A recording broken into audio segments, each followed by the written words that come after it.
Yon! What's up mga kabulungan? Nandito na naman tayo. Ayan o. Balikan lang natin mga kabulungan yung ating pagkakamping noong mga nakaraan. Ito nga at ayan o. Nakapwesto na yung ating munting tahanan. Ayan at syempre naglilinis na si Madam habang kami naghihintay. At ito na nga, dumating na yung ating mga kasama mga kabulungan. Kami medyo nakapaghanda na ng kaunti. Dahil nauna kami, akala namin nauna sila. Nagmadali kami, pero nauna pa rin kami pala. Ayan, so, ayan yung mga kasama namin. Si Sir Julius. Hi, kabulungan! Ay, yawn! Si Madam Sierra. Yung iba, naghahanda na ng tent.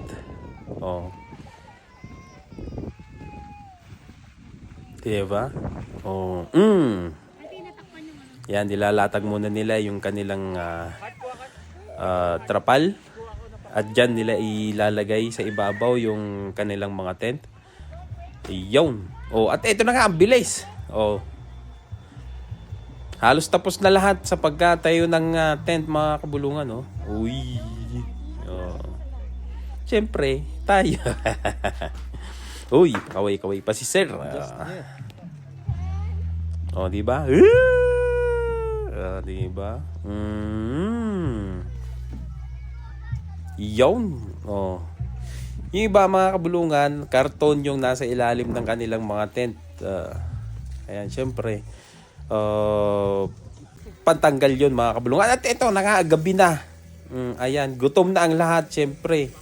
May barbecue ka na. May lechon ka pa. Ay, barbecue tsaka lechon, pares lang pala yan. Ayan, may chicken barbecue ka na at tsaka may pork barbecue pa. Di ba? Saan ka pa?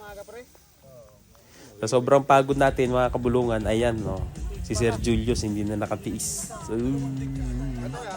Gutom na. At syempre, gutom na lahat niyan mga kabulungan dahil gumagabi na. Kwentuhan ng kwentuhan. Ayan. Yun lang muna. Ang dami pa. Wala na nakakain ng kanin dyan mga kabulungan kasi puro karne na yung kinain, yung mga barbecue na. Yan, di ba?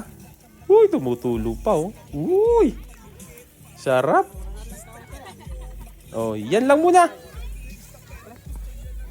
Ayan, so hanggang dyan lang po muna sa gabing ito. At kami magpapahinga muna dahil sa pagod po ng aming paghahanda at ayan, paglalagay ng mga tent.